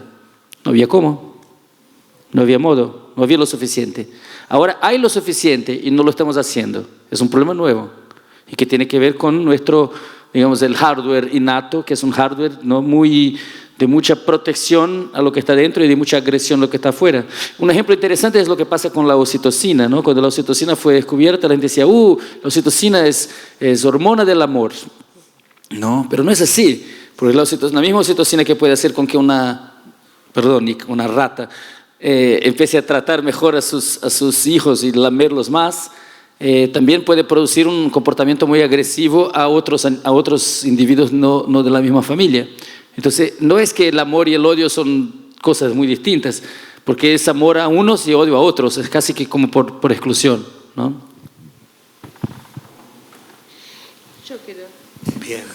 Yo digo, y entonces la agenda de investigación que viene con todas estas perspectivas, supongamos por simplificar la de, yo digo las tres ciencias, ¿no? Con lo que viene con los modelizadores, la gente de ciencias formales que dice yo puedo ayudar a integrar el conocimiento, los de ciencias naturales que plantean quizá un problema más en términos biológicos, etcétera, y los científicos sociales que están allí criticando, tratando de ver en qué consiste la dificultad y tratando de ir para adelante. O sea, ¿qué pasa en el proyecto de Human Brain o todos los proyectos en curso? ¿Cómo funciona esa interdisciplina, esa transdisciplina de la que se está hablando? That is a very good question which highlights. Muy buena pregunta que subraya los aspectos positivos y negativos del día de hoy. Científicamente hablando, el trabajo transdisciplinario funciona muy bien en el proyecto del cerebro humano. Este es un proyecto europeo de 10 años con un presupuesto de 1.000 millones de euros. Nick ha liderado el trabajo social dentro del proyecto del cerebro humano. Yo he liderado la investigación filosófica y también soy una de las directoras del proyecto en general. Lo conozco bastante bien. La investigación interdisciplinaria ha sido bastante buena y hemos avanzado en muchos aspectos. Ahora, en lo que estamos atrasados, y creo que Nick estará de acuerdo conmigo, es en la responsabilidad social que yace en la aplicación, en la ejecución, la conciencia social. Este es un proyecto público. Estamos hablando de dinero del contribuyente. Es decir, tiene que volver a la sociedad, tiene que volver al contribuyente. No obstante, existe un freno. Es algo como que tenemos que imponer. Nosotros hemos recibido este dinero, ahora tenemos que pagar, tenemos que devolverlo. Soy más positiva y optimista que antes, pero también es porque hemos hecho muchísima divulgación y algunos elementos clave que se están conociendo. Pero hay una falta de compromiso en cuanto a la aplicación social, el uso social. Y estoy de acuerdo con Siddhartha, y creo que todos lo estamos, en que tenemos que defender a la ciencia, pero la ciencia tiene que ser un proyecto de luminarias, como en el Renacimiento, en el siglo XVIII. Los científicos tienen que estar involucrados socialmente y no suelen hacerlo, viven en sus realidades de privilegio, se de algún modo se retrotraen a su realidad privilegiada, y me parece que esto es inaceptable, más allá de realizar un trabajo de subvención pública o no. Yo pienso que deberíamos hacer más. Nick, estoy de acuerdo con Katinka. Hay mucho trabajo interdisciplinario entre las diferentes aristas de robótica, neurociencia, ciencia tecnológica. Muchas veces se comete el error de hablar de la neurociencia como si fuera una sola, y hay muchísimas vertientes, teorías, escuelas de pensamiento, formas de trabajar, muchas preguntas dentro del mundo de la neurociencia, y hay también vertientes como robótica, computación, neurociencia molecular, etc. No sé cuántos laboratorios hay dentro del proyecto del cerebro humano, unos 150 más o menos. Tal vez hay unos 1000 investigadores. No sé cuántos sociólogos hay. Me imagino que habrá 3. 3 sociólogos entre cientos de laboratorios, miles de investigadores. ¿Por qué me parece importante destacar esto? ¿Por qué? Porque yo intento decirle a mis colegas que es científicamente preciso decir que un cerebro existe dentro de un cuerpo y un cuerpo existe dentro de un entorno, y del entorno, entre el entorno y el ser humano ha habido una interacción de miles de años junto con otros seres humanos. Y si uno despoja todo esto del cerebro, y si uno piensa que puede entender cómo funciona el cerebro desprovisto de todos estos elementos que acabo de mencionar, me parece que vamos a tener una comprensión muy pobre, muy paupérrima de cómo funciona el cerebro, o de cómo funciona lo que sea, básicamente. Hemos invitado a los sociólogos al proyecto de cerebro humano, especialmente porque pensamos que son las personas encargadas de la responsabilidad social, de mandar el mensaje a la comunidad, de trabajar en involucramiento y compromiso social, y todas estas cosas que son satélites de la médula de la investigación. Katinka ha planteado preguntas filosóficas muy, muy pertinentes sobre la concienciación en el trabajo de los neurocientíficos. Ha sido más difícil que nuestros colegas entiendan el hecho de que no se puede entender el cerebro humano sin tener en cuenta su entorno físico y material. Hemos escuchado durante unos 50 años que tenemos que entender el cerebro a nivel molecular, y después gradualmente vamos pasando de molécula a circuito, de circuito a órgano, de órgano a sistema de órganos, etc.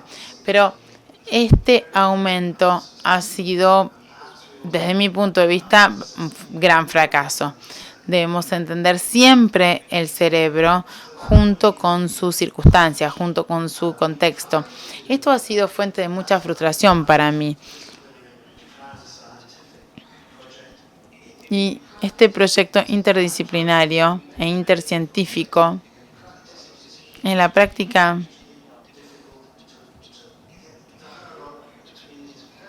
no es fácil forjar un diálogo entre estas escuelas de pensamiento.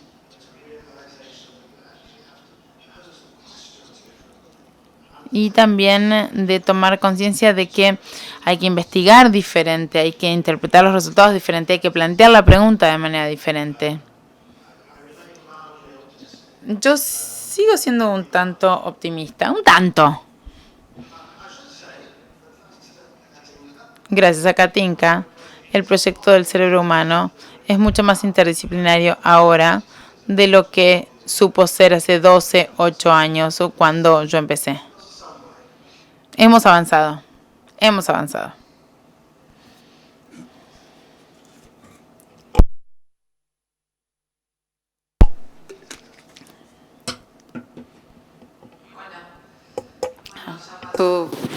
Pasaron tantas charlas que ya tengo muchos temas cruzados para conversar, pero desde la mañana me queda esta idea de que constantemente estamos pidiendo de alguna manera disculpas porque trabajamos en algún área de las neurociencias.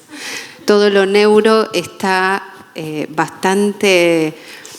Bueno, visto con muchos prejuicios, sobre todo las neurociencias, no, la neurología históricamente no fue así, bueno, pero ahora las neurociencias, por lo menos en nuestro contexto, está siendo un poco vapuleada, muy relacionada con la derecha, o sea, directamente relacionada con una ideología política y incluso con algunas personas también que se encargan de divulgarla en algún sentido. Eso es lo primero que quería comentar respecto de lo que sentí que pasó esta mañana, ¿no? Había como, bueno, hay otras neurociencias, los que hacemos neurociencias no somos ni tan de derecha, ni tan malos, somos progres, todo lo contrario, o sea, eso fue un poco que también me pasa a mí cuando salgo al mundo, que además vengo de un área que es el lenguaje, en un contexto de una facultad muy humanista, la Facultad de Filosofía y Letras, que con cualquier persona que porte el prefijo neuro ya tiene un prejuicio. Pero justamente vinculado con esto, me parece que hablamos y pusimos unos objetivos muy altos. Yo los escuchaba y me preguntaba, vuelvo a tomar un ejemplo de mi área, cuando un analista de discurso hace un análisis y le muestra a los otros cómo están manipulando ideas, no se le pide que haga la revolución, que elimine a la gente que manipula las ideas, sino que el hecho de mostrar que hay personas que manipulan el discurso y que hacen que se inoculen ciertas ideas, ya es un objetivo en sí mismo que tiene un valor social. Entonces, si nosotros como neurocientíficos, si yo me pudiera incorporar en este colectivo, diría, si podemos de alguna manera mostrar los daños que la pobreza o la falta de educación es la imposibilidad de acceder a la educación, ¿no? Y bueno, todo esto causa sobre el desarrollo y a su vez cómo esto es posible de ser revertido con una intervención adecuada, me parece que no es necesario hacer la revolución, que esa es nuestra pequeña revolución y que digamos, no tenemos que hacer eso seriamente y mostrarlo socialmente, ya es un objetivo que es casi como hacer la revolución para nosotros. Y por último, lo que me resulta interesante resaltar es que si algo positivo que tiene la neurociencia es la interdisciplinariedad, ¿sí? Acá hay gente que viene de áreas muy distintas, psicólogos, biólogos, médicos, lingüistas, antropólogos, filósofos, analistas computólogos. Somos realmente gente que viene de disciplinas muy diversas y que podemos converger en esto. Y lo hacemos digamos, seriamente, con objetivos claros, y me parece que esto es lo que enriquece cualquier proyecto que a su vez tiene el objetivo del cambio, ¿no? Sin necesariamente exigirnos hacer la revolución. Eso es todo, gracias. Muchas gracias, Virginia. Voy a hacer un comentario al respecto. Creo que ir un poco más lejos que esto. Entiendo lo de la posición defensiva, está claro. Pero la ciencia no es neutral. Es una construcción humana en un contexto específico, cultural, sociohistórico, que hay que tenerlo en cuenta. La responsabilidad social de los investigadores hace que uno pueda hacer esa lectura y entender en qué nicho de la ecología que nos toca uno está colocando ese conocimiento. Y el otro problema es que es decir, el conocimiento per se no puede estar ajeno al contexto sociohistórico en el que es generado. Desde ese punto de vista, las ciencias sociales aportan mucha ayuda para elaborar, co-construir lo que fuere. En la unidad nos cuesta mucho codiseñar experimentos con otras disciplinas, que sería fantástico porque en ese momento es donde se juegan las dificultades para comprender cuáles son los métodos que están en juego para trascender, por ejemplo, el nivel individual. La neurociencia es básicamente una disciplina básica que está construida en base a información individual.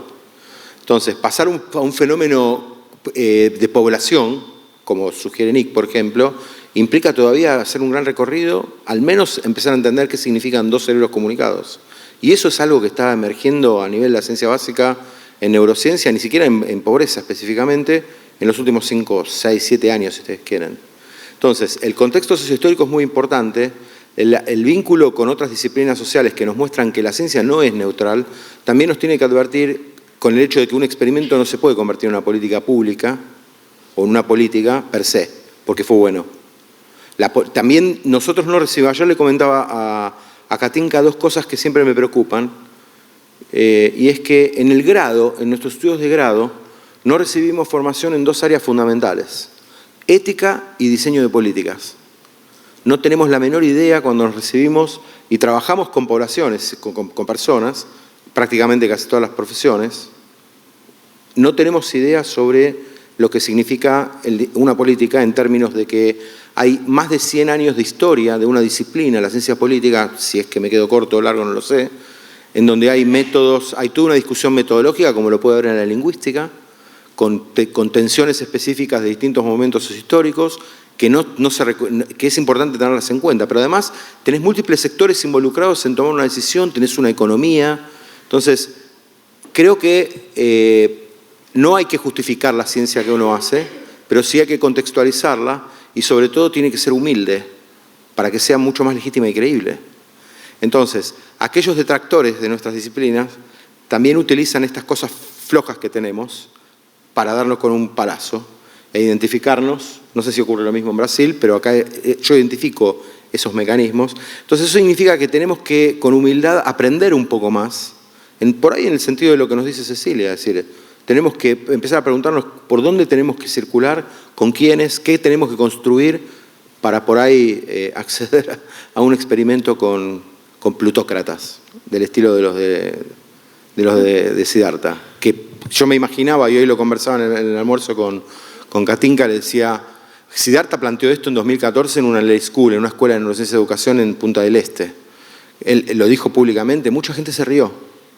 Me alegro que estén haciendo un experimento, porque por el nivel es un poco bizarro y hasta loco decir, voy a estudiar el cerebro de los ricos. Pero es cierto, en alguna medida el valor, yo coincido con vos que el valor de mi trabajo y el de mis compañeros en el laboratorio tiene valor. Como ciencia ni lo dudo, yo no creo justificarme ahí. Ahora, creo que no es necesario justificarse, estoy totalmente de acuerdo con vos. Pero sí me cuestiono a mí mismo cuando no tengo claro lo que significa posicionar socialmente el producto de mi estudio y el próximo diseño. Y en nuestro laboratorio comenzamos a tener discusiones sobre, por ejemplo, uno diría, yo no soy conductista. Sin embargo, los experimentos tienen una base conductista muy fuerte. Es decir, proponemos epistemologías de trabajo ecológicas e integrales, pero reproducimos cosas que no lo son. Y ese es un trabajo de elaboración permanente en nuestro propio laboratorio. No sé si ocurre en muchos lugares. Si nos ponemos a discutir, probablemente en los congresos que tenemos, no sé si Juan Carlos querrá decir algo al respecto, ¿no? Porque él vive estas realidades en otras provincias, nos podemos llenar la boca de un montón de cosas y hay muchas contradicciones, no solo tensiones con otros sectores. Y tenemos que atravesar un camino de elaboración de eso. Ahí se juega el rol social y de cuánta contribución a un proceso político complejo podemos o no podemos tener. Y además, perdón, tenemos el problema de que una cosa es estar en Suecia y en Inglaterra, otra cosa es estar en Natal, o en Río o en San Pablo, y otra distinta es el conurbano bonaerense, como les toca a vos y a Juli, por ejemplo, o a nosotros en la ciudad de Buenos Aires. Eso también cuenta. Por eso la dificultad de la replicación y la generalización también. Cambia todo el tiempo el piso. Se mueve todo el tiempo lo que estudiamos. Perdón, un solo comentario. De ninguna manera quiero que se lea que lo que dije tiene que ver con pensar en esto como asépticamente, como digamos, socialmente aséptica, la ciencia, de ninguna manera. Perfecto, ¿no? Menos mal que lo aclaraste. No lo había pensado así, Virginia. Conozco tu forma de pensar.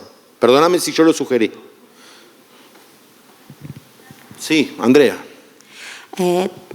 Tengo dos preguntas que creo que están relacionadas.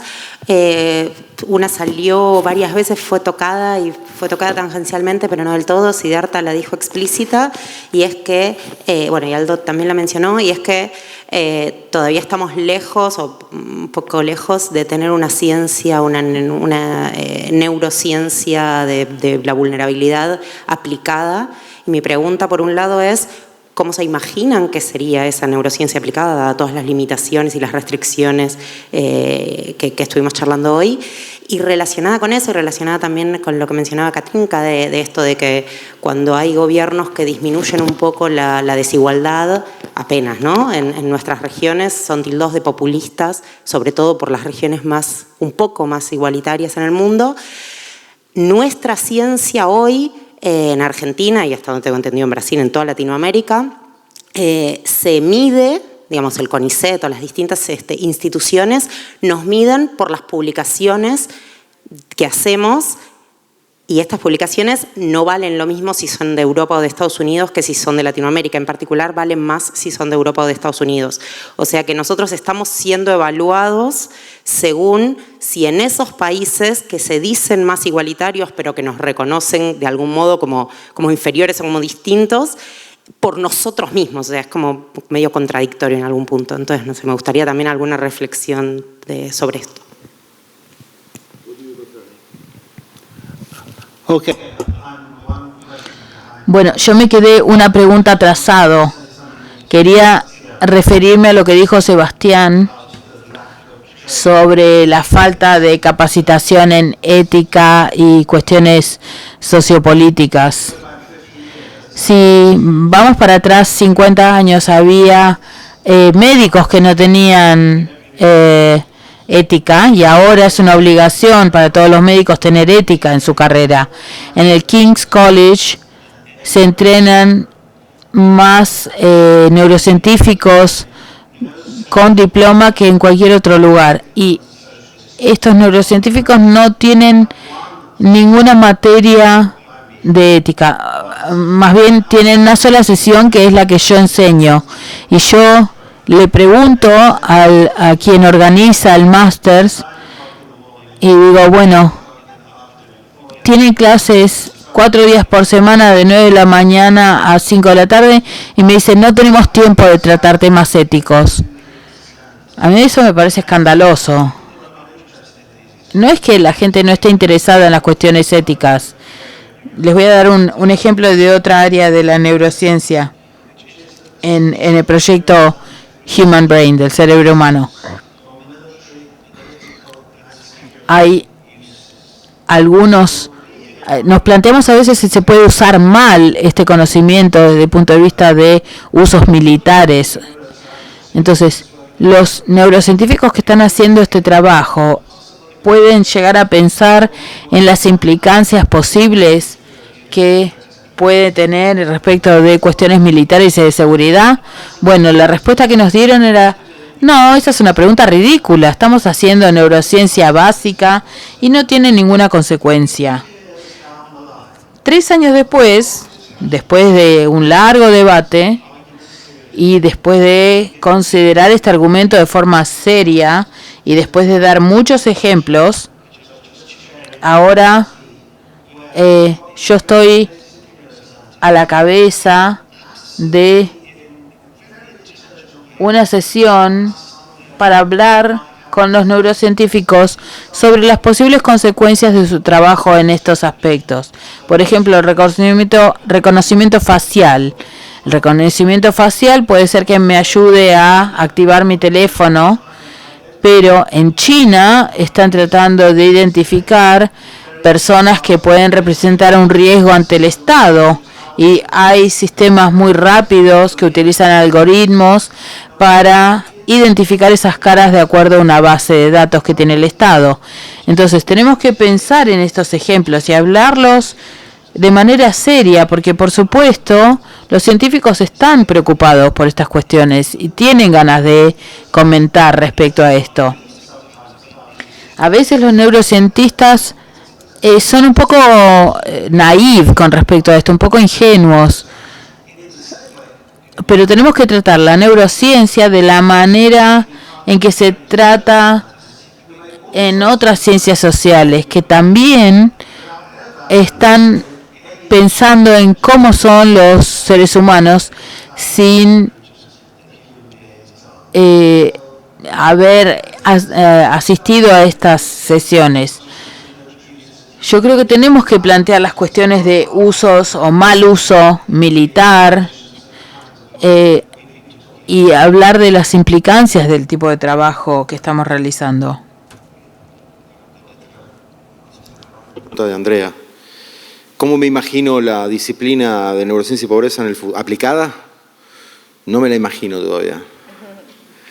Creo que me imagino todavía una etapa larga de básica, que no me animo a decir tiempo, en donde podamos comprender mucho mejor todo el listado de cosas que yo di hoy a la mañana, de cuáles son las cosas que no comprendemos, a lo cual debiera agregar la necesidad de contextualizar socialmente ese conocimiento en términos de ir más allá del microsistema bronfenbreriano o del microsistema para ir un poco más a lo distal, como lo proponía Nick en alguna medida, para ver si realmente hay algo para agregar.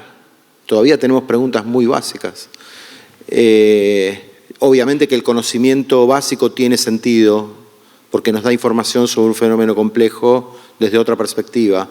Ahora, ¿cómo eso se convierte en algo aplicado? Me parece que trasciende incluso el ámbito del estudio neurocientífico.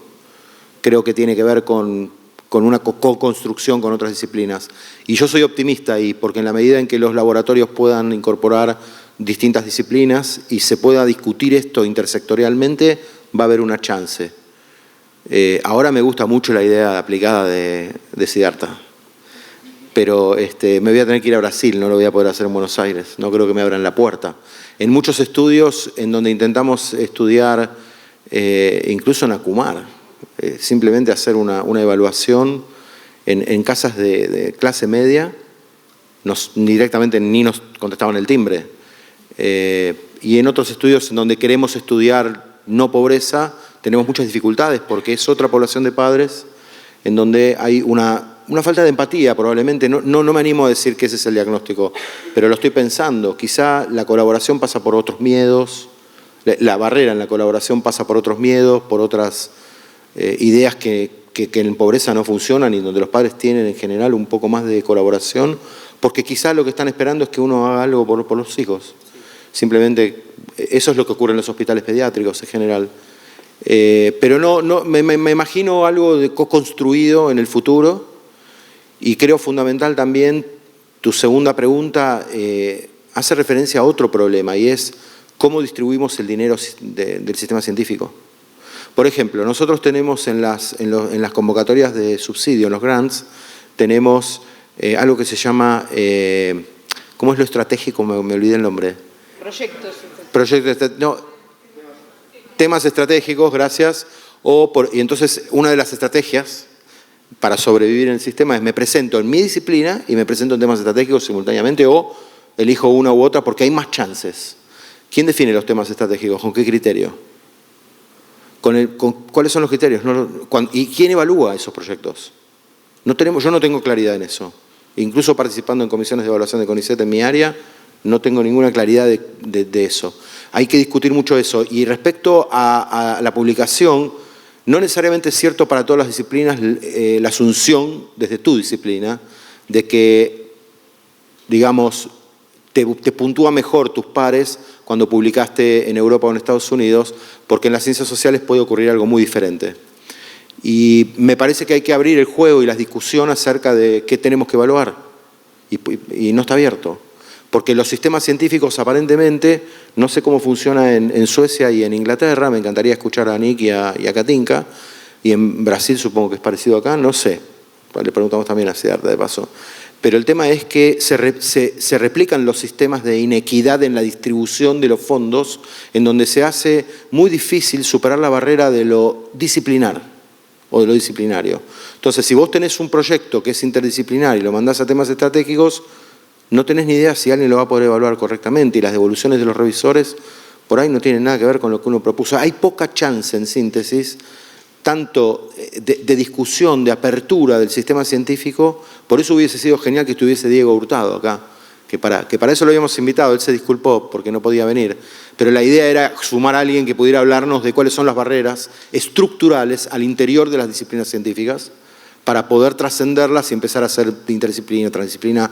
Discúlpame, Cecilia, si no uso bien los términos, pero la idea era esa. Entonces, no me imagino algo disciplinar, pero el sistema es disciplinar. Entonces estoy un poco esquizoide en la respuesta de tu pregunta.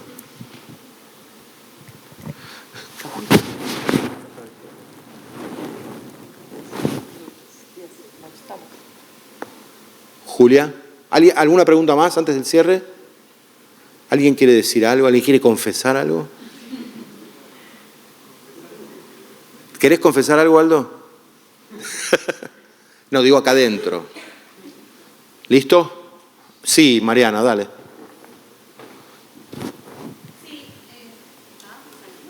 Prendelo. Ahí está. Sí, a mí me quedó como una idea quizá dando vueltas respecto de, pensando un poco en los objetivos de este encuentro, ¿no? Que es pensar los usos políticos de la evidencia, y algunas quizá preocupaciones que me quedaron respecto a algunas alocuciones. ¿Vas a hacer el cierre vos? No.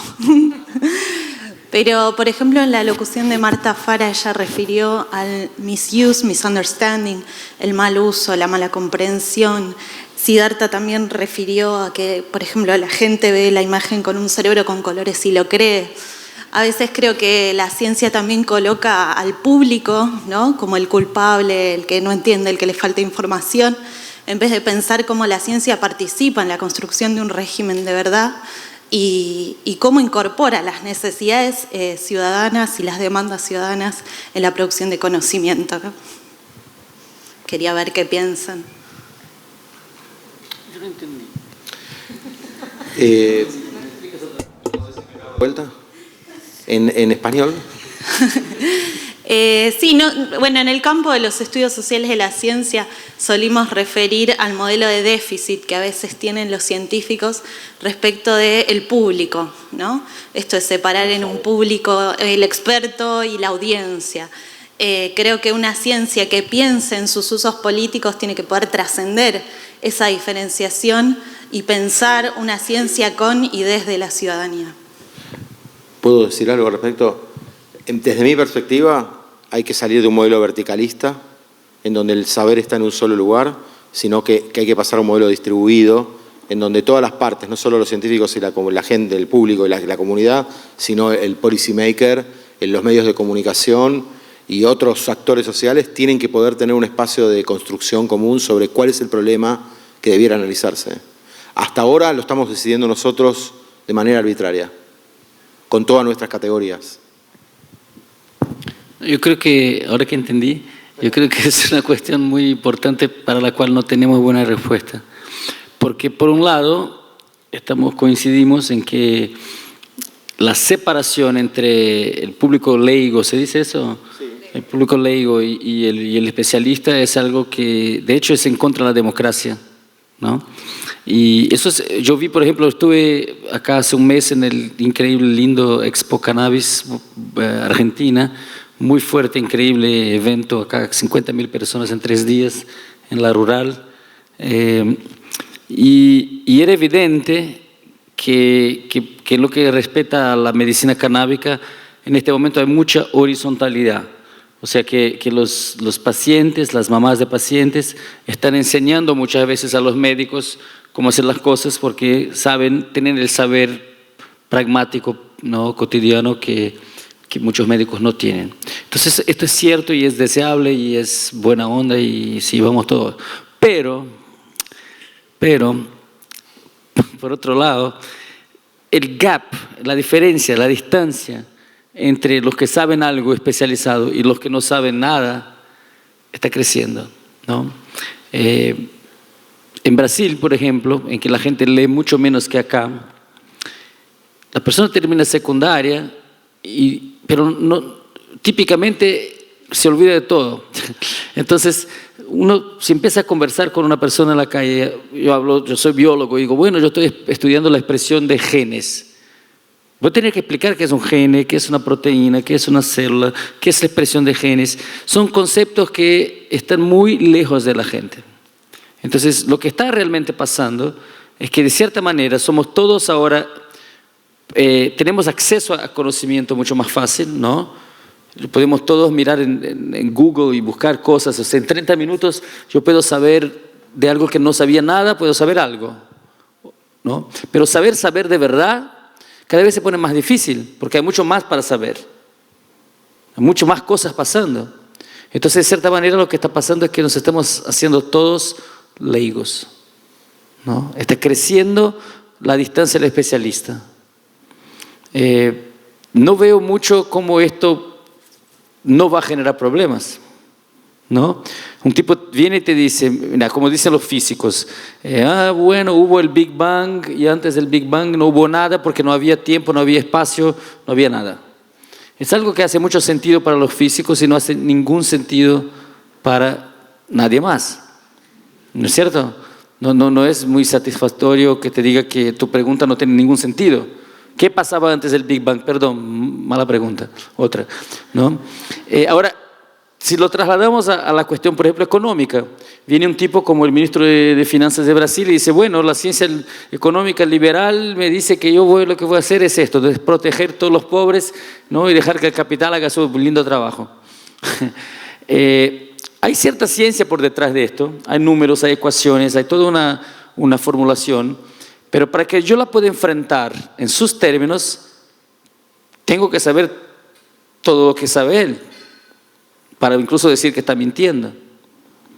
Es muy difícil que un laico se enfrente a un especialista y sin saber el código, sin saber de qué está hablando, que pueda ganar la discusión, ¿no? Y es un balance muy delicado porque también pasa el contrario, ¿no? Que vienen los tipos y dicen, mira, hubo ahora un derrumbe de petróleo, de nafta en la costa de Brasil, está todo contaminado, pero no se ve mucho, el residuo sólido se ha retirado. Pero hay un residuo no sólido, ¿no? de hidrocarbonetos que está ahí y es peligroso, pero la gente no sabe qué es hidrocarboneto, no sabe nada, no ve nada, entonces no lo cree.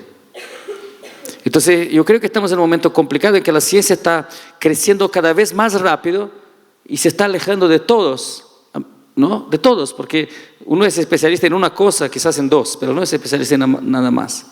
Y entonces, en este sentido, tenemos cada vez más que creer en un argumento de autoridad. Y eso es problemático con la misma democracia. Yo creo que es la torre de Babel, ¿no? Del siglo XXI, ese encuentro de culturas de la internet y tanta facilidad para acceder a conocimiento va a generar mucha confusión, está generando mucha confusión, a punto de que la gente piensa que estas cuestiones son todas cuestiones de opinión.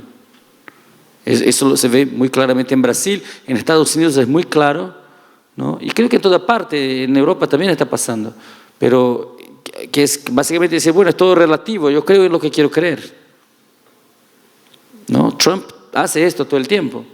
Bolsonaro hace eso todo el tiempo. No creo en la ciencia, no creo en los satélites que me dicen que está aumentando la quemada de los fuegos de la Amazonía. Entonces, si es todo cuestión de opinión, vamos a volver al momento en que, ¿no?, la opinión del más fuerte es la verdadera. Y yo creo que la ciencia tiene en ese sentido una crisis que no veo una respuesta, porque la ciencia no va a parar de crecer, a menos que sea destruida, va a seguir creciendo y creciendo y generando un montón de información que incluso puede no servir para nada.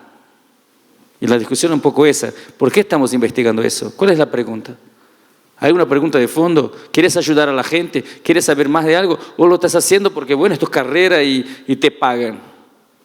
Pero también hay mucha inercia. Entonces, es que no sé.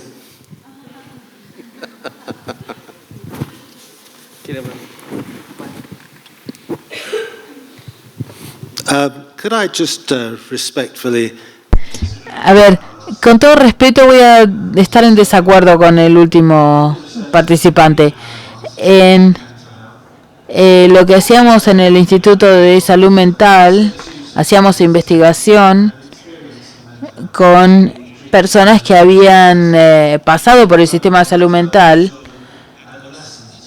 con adolescentes y niños, y teníamos niños de edad escolar que nos ayudaron a progresar con nuestra investigación porque hablaban de su experiencia, que había significado esa experiencia para ellos, y nos ayudaron a identificar las preguntas de qué es lo que teníamos que investigar y los resultados. Si había cosas que no entendían, nos tomábamos el tiempo de explicárselo. Y así tomará un mes o 2 meses. La mayoría de las personas, incluso los niños, empezaban a entender para poder hacer aportes muy positivos a nuestra investigación. Yo he participado en muchas reuniones donde tratan al público de ignorante. Yo trabajaba, por ejemplo, con una persona que se llama Paul Nurse, que era de la Royal Society, y en la primera reunión que tuve, él dijo: bueno, no vamos a hablar de los genes al público lego, no vale la pena. Bueno, puede ser que sí o que no, pero si uno se toma el tiempo de explicarle genética a la gente, se toma medio día para hacerlo, lo van a entender. Entonces, muchas veces se evita al público diciendo que es ignorante, pero no estoy negando lo que vos dijiste de Bolsonaro y todas estas personas, pero de manera lenta podemos escuchar lo que tiene para decir la gente, entender cuáles son las preguntas y, por ejemplo, en áreas como la salud mental, sobre todo en niños y personas en circunstancias adversas, tenemos que entender qué es lo que experimentan y qué es lo que les sirve y qué es lo que no les sirve, y que nos expliquen cómo es la vida desde su punto de vista para que eso transforme la investigación que nosotros hacemos. ¿Soy yo? Ah, bueno. Okay. Right. Muy bien. A ver, no es fácil. No es fácil concluir un debate tan variopinto. Voy a empezar por lo fácil y luego voy a seguir por lo más difícil. Una vez más, digo que me complace sobradamente tenerlos aquí presentes en esta presentación tan interesante. Muchas gracias al público. Les agradezco este debate interesante, interactivo y dinámico. Espero lo disfruten tanto como yo. Yo lo estoy disfrutando mucho, se los aseguro. Me complace mucho el día de hoy. Hay algo que me llama la atención, que considero uno de los aspectos clave, y esto es el compromiso. Cuando yo empecé a hablar en foros de investigación de filosofía más vinculados a lo social, escuché en varias ocasiones hablar de la Torre de Marfil de los científicos. Y luego empezó la filosofía, la ética, las ciencias sociales, que obligaron a los científicos a vincular su investigación científica a las realidades sociales y a sus respectivas aplicaciones. Tal vez no si analizamos el teorema de Gödel, pero si hablamos de cuestiones tan tangibles, tan concretas como la neurociencia de la pobreza, ahí sí. Yo abordé este tema cuando hablé de cómo los académicos se quedaron en su propia torre de marfil, su zona de confort, en donde se habla de ética, realidad social, responsabilidad social y su aplicación. Porque estas pueden ser condiciones necesarias, pero no únicas, para que los académicos entren a la realidad social y realmente tengan un impacto, su investigación tenga un impacto en la misma. Cuando estábamos analizando este debate, queríamos que fuera pertinente para las personas que están en el campo, que se encuentran día a día en estas condiciones adversas. Y para lograr esto, tenemos que pasar al nivel de compromiso. Y no siempre es un debate fácil. En Suecia hay una falta de interés sobre lo que pasa en otros países, en otros contextos sociales o sobre lo que pasará en el futuro, porque la vida es tan cómoda. Y este es un reto que enfrentamos nosotros los académicos. Creo que es un reto para todos, pero hoy en día estamos entre académicos, así que voy a hablar de nuestro coto. Nosotros tenemos que reconectar la ciencia a un proyecto comunitario. Tenemos que involucrarnos en las realidades sociales, en las realidades políticas, no solamente en el contexto de las noticias falsas. Tenemos ejemplos terribles de políticos como Bolsonaro, como Trump. Y esto es consecuencia de las noticias falsas. Pero también tenemos noticias falsas científicas. Y si no somos activos a la hora de evitar estas noticias falsas, vamos a ser pecadores de omisión. El hecho de ser neutrales, que es totalmente imposible, nos va a hacer cómplices frente a las noticias falsas científicas, frente al uso desviado de la ciencia para fines políticos. Y me gustaría citar al Dante. Él dijo que los peores no son aquellas personas malas, mala gente. Ellos tienen una identidad y ellos merecen estar en el infierno. Pero hay un grupo todavía peor. Son los indiferentes, son los neutrales, los que pretenden ser buenos, pero no lo son. Porque uno no puede ser bueno si no toma una postura frente al mal. Y para el Dante eran los peores que ni siquiera ameritaban el infierno. Son personas sin rostro, se les quita el rostro y también se les quita el nombre. Y se encuentran en un limbo identitario, sin identidad, eternamente. Me parece que a través o como consecuencia del confort académico, corremos ese riesgo de quedarnos en las palabras. En algún momento tenemos que lanzarnos a la acción, tenemos que volver al terreno de la realidad social, especialmente en esta esfera que debatimos el día de hoy. Pero este debate me genera esperanzas. Siempre me genera esperanzas hablar con los más jóvenes. Muchas gracias.